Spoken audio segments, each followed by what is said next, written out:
Namaskar. A warm welcome to World News, an Indian perspective on All India Radio. This is Abhineet Shukla and with me is R.S. Raghu, bringing glimpses of the major developments of the day from across the globe. Over the next half an hour, we shall bring you the latest from the world of politics, economy, sports, entertainment and more. The headlines. India tells Taliban Afghanistan's soil should not be used for anti-India activities and terrorism in any manner. US President Joe Biden says America will continue its fight against terrorism in Afghanistan and other countries. Prime Minister Narendra Modi says world should benefit from our knowledge of yoga and Ayurveda. Indian External Affairs Minister Dr. S. Jaishankar to embark on a 4-day visit to Slovenia, Croatia and Denmark starting on Thursday. India's month-long presidency of UN Security Council ends on Wednesday. And India launches soft skill training program for women and entrepreneurs in Bangladesh. As the nationwide free COVID-19 vaccination campaign at government facilities for those above 18 years is underway, we advise our young listeners to get vaccinated and help others get vaccinated. We also advise our listeners not to lower their guard as COVID-19 remains a threat to our health. Please stay at home unless it is essential to go out and continue to follow these 3 simple steps. Wear a face mask, maintain 2 gaz ki duri for social distancing, and focus on hand and face hygiene. For any COVID-related information and guidance, contact the national helpline numbers 011-2397-8046 and 1075. And now the news in detail. India has raised its concerns with the political head of Taliban in Qatar that Afghanistan's soil should not be used for anti-Indian activities and terrorism in any manner. The issue was raised by Indian ambassador to Qatar, Deepak Mittal, with Sher Mohammad Abbas Stanekzai, the head of Taliban's political office in Doha. The meeting took place at the Embassy of India in Doha on the request of the Taliban side. The Taliban representative assured the ambassador that these issues would be addressed positively. The Ministry of External Affairs said that the discussions focused on the safety, security and early return of Indian nationals stranded in Afghanistan. It said the travel of Afghan nationals, especially minorities who wish to visit India, also came up. US President Joe Biden has said America will continue its fight against terrorism in Afghanistan and other countries. President Biden was addressing the nation after US withdrew its military from Afghanistan, ending a 20-year war and last American military plane left war-torn country. President Biden warned the Islamic State Khorasan, ISK, that America is not done with the terrorist group. The US President said the US will hunt down those who wish to harm America. We will maintain the fight against terrorism in Afghanistan and other countries. We just don't need to fight a ground war to do it. We have what's called over-the-horizon capabilities, which means we can strike terrorists and targets without American boots on the ground, or very few if needed. We've shown that capacity just in the last week. We struck ISIS-K remotely, days after they murdered 13 of our service members, dozens of innocent Afghans. And to ISIS-K, we are not done with you yet. In today's Hotspot section, we bring you a discussion on reactions of global communities on situation in Afghanistan. In conversation are Vishnu Prakash, former ambassador, and Nilova Roy Chaudhary, journalist. Commodore Bhaskar, how do you assess the situation for Afghanistan and generally for the region also? If one were to review the events of today, August 31st, 2021, as a security analyst, I would look at this as a very significant punctuation as far as the global calendar is concerned, because it is symbolic of very, very major development as far as the profile of the United States and its allies is concerned. Meaning that if you recall the events of 2001, 9/11, September 2001, and where we are now on the cusp of September 2021, I would say that the world has undergone very significant transmutation by way of the US credibility as a major power along with its Western allies, and the global effort in trying to contain terrorism has largely been blunted, and this could have repercussions at the international level in the years ahead. But I also want to add a caveat and say that this is a question mark, which is that the US and its allies entered Afghanistan to end terrorism. And it's very ironic that they have handed over the country to the Taliban, which was the same entity that represented global terror in 2001. The second, I would say, inference that one can make is that global geopolitics are also going to undergo a certain transmutation, which is that with this blunting of US credibility and that of the Western alliance, one can perhaps see that China and Russia, along with their partner countries, in this case, Iran and Pakistan, would now emerge as a more credible cluster in terms of global geopolitics. And how this will shape is, of course, still a work in progress, but we can see some early signs. And the third, which has a lot of relevance for India, is the regional dynamic. And here I think the emergence of Pakistan as a critical country in terms of events in Afghanistan and what this could mean for India's core security interests is something that we would have to monitor very carefully. So I would really look at this as multi-layered, global, regional, and the implications for India. Commodore Bhaskar, as you mentioned about Pakistan, and this is something which a lot of people are talking about. We've had some ex-diplomats even raise the question globally that actually it is Pakistan that should face sanctions now because they have supported this Taliban movement in Afghanistan. We also see that Pakistan seems more emboldened. Would you say that Pakistan is in a stronger position today regionally with the Taliban coming to power in Afghanistan?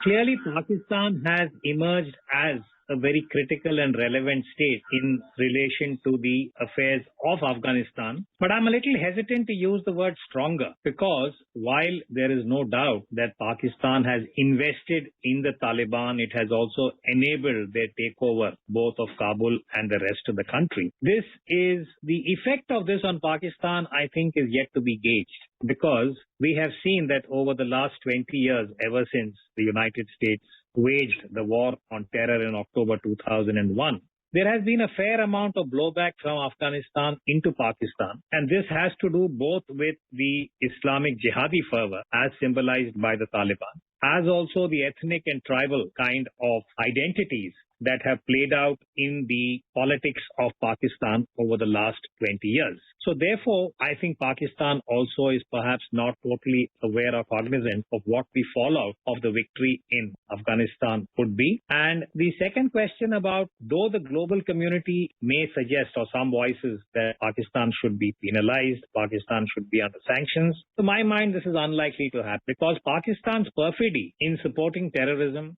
as also in enabling the Taliban, is something that the entire global community was aware of, and I would say most acutely the United States and its intelligence machinery knew of Pakistan's double game. But yet they made a strategic decision, which I think was a very, very perhaps ill-informed decision in a strategic sense, to retain their links with Pakistan, so much so that the United States had designated it as a major non-NATO ally. And this was the complete irony to me, and I've said this many times, that the US taxpayers' money was being used by way of aid to Pakistan, which in turn was using that aid to actually attack and kill US soldiers. I mean, there cannot be a greater irony and tragedy in terms of duplicity than what the Pakistanis have done to the Americans. But that is the sad truth, that the Americans, for whatever reasons that they had arrived at in their internal determination, including the nuclear status of Pakistan, China, etc., allowed this double game to go on. So which is why I say with a lot of resignation that Pakistan is unlikely to face any credible penalties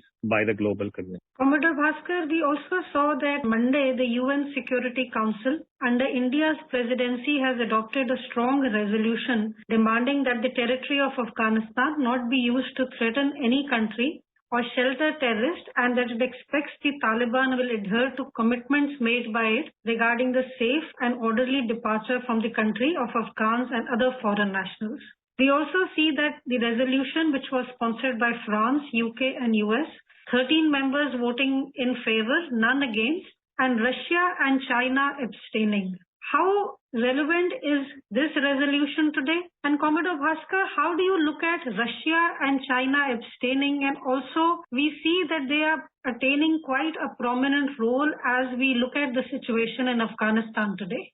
I think this resolution and its subtext is very revealing and indicative of the turbulence that lies ahead. It is due credit to India, which was holding the chair of the president in this month, to ensure that a consensus resolution of this nature was actually passed. And the fact that it is a resolution and not a statement is also, I think, indicative of a certain resolve within the UNSC. But what is very relevant, and I think that is instructive, is the fact that two of the permanent members of the Security Council, Russia and China, chose to abstain, meaning that they are signaling to the international community and to the Taliban that they do not fully subscribe to the way in which France, US, UK, the other three permanent members, and the other members, including India as president, have framed the expectation from the Taliban as far as the global community is concerned. Without getting into a blame game or pointing fingers at the Taliban, I think this is a very subtly worded resolution where they have identified the concern about terrorism as far as the rest of the world is concerned and have, in a way, I think, drawn certain red lines for the Taliban in terms of what is expected of them when they govern the country. But there is again, I think, another element here, which is the contradiction that while Russia and China may have abstained as far as the resolution is concerned, they have a very deep concern about terrorism emanating from Afghanistan and impacting their own bordering areas, which have seen this kind of potential for jihadi fervor. We are familiar with China and Xinjiang and their Uyghur problem, the fact that they have kept almost 1 million people in camps, and Russia's own experience for the last 20 years, since 9/11, with various movements, both in the Central Asian states and those bordering Russia, where there is potential for jihadi fervor. So I think in that sense, the anxiety is common across all the major powers who have had an experience of jihadi terrorism. But at the same time, the politics is also surfacing, wherein these two countries have chosen to abstain. There is a new cluster forming. Some people are even referring it to as a different kind of quad, which would have Russia, China, Pakistan, and Iran becoming more credible players in relation to Taliban-led Afghanistan. Commodore Bhaskar, how do you see the fact that India, and we have seen Prime Minister Modi has set up a high-level monitoring group, and India is watching the situation in Afghanistan. How do you feel India is looking at the situation and the developments? How does India deal with this change in Afghanistan as we go forward? Prime Minister has set up this high-part committee itself is indicative of the concern that, or the seriousness that India attaches to what is happening in Afghanistan. India, I think, has a number of core security interests that could be impacted by instability and turbulence in Afghanistan, and if the orientation of the Taliban is inimical to India, there are various exigencies that could follow. After all, we had an experience with the Taliban in December 1999 when Mr. Vajpayee was the Prime Minister. We remember that hijacking of the aircraft and that whole case. Now, I think what is of immediate concern to India, and this is my personal assessment, is that the domestic situation in Afghanistan could become very turbulent and unstable because I think a humanitarian kind of challenge is emerging. The Taliban has not yet demonstrated an ability to govern and have in place basic structures of governance on a day-to-day basis. And this includes having the ability to ensure that food and other supplies are made available to the people of Afghanistan, both in the cities and in the remote areas.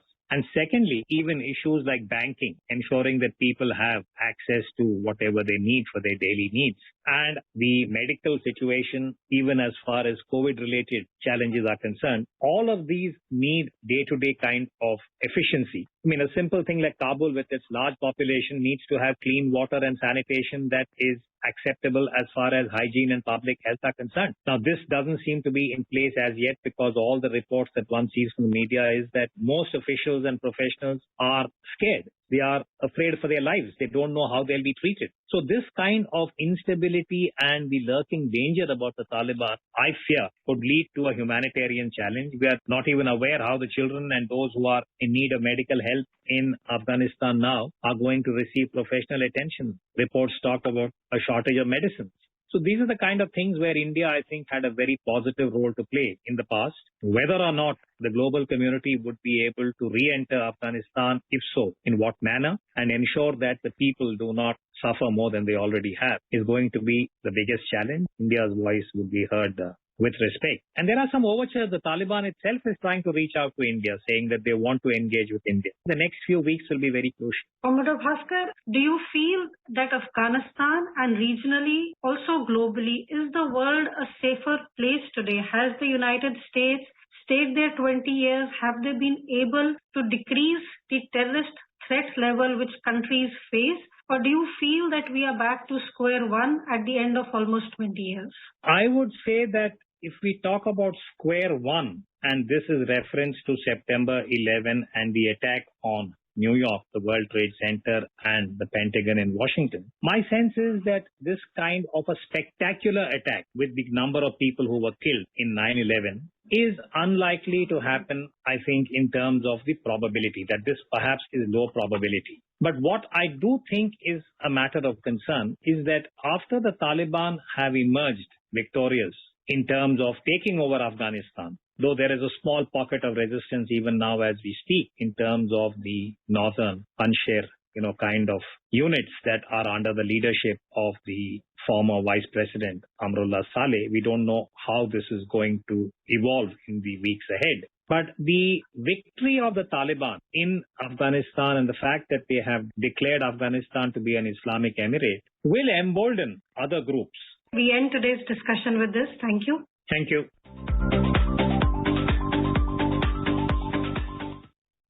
Indian Prime Minister Narendra Modi has said India's knowledge of yoga and sustainable lifestyle like Ayurveda are spreading all over the world. He said it is India's resolve that the whole world should benefit from our knowledge of yoga and Ayurveda.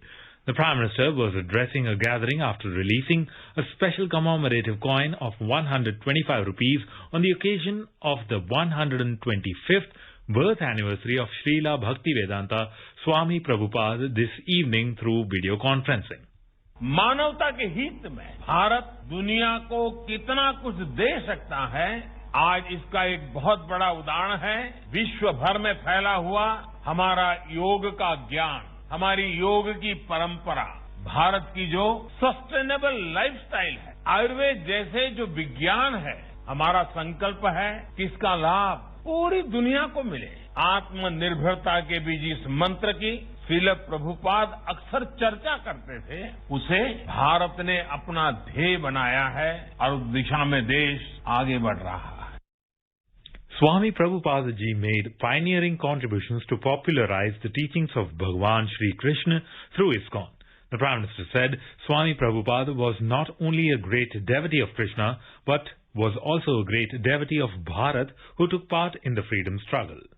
हम सब जानते हैं कि प्रभुपाद स्वामी एक अलौकिक कृष्ण भक्त तो थे ही, साथ ही वो एक महान भारत भक्त भी थे। उन्होंने देश के स्वतंत्रता संग्राम में संघर्ष किया था। उन्होंने असहयोग आंदोलन के समर्थन में स्कॉटिश कॉलेज से अपना डिप्लोमा तक लेने से मना कर दिया था। आज ये सुखद संयोग है कि देश ऐसे महान देशभक्त का 125वां जन्मदिन एक ऐसे समय में हो रहा है जब भारत अपनी आजादी के 75 साल का पर्व अमृत महोत्सव मना रहा है। The Prime Minister said whenever we go to any other country and when people meet saying Hare Krishna, we feel so much of belongingness and pride.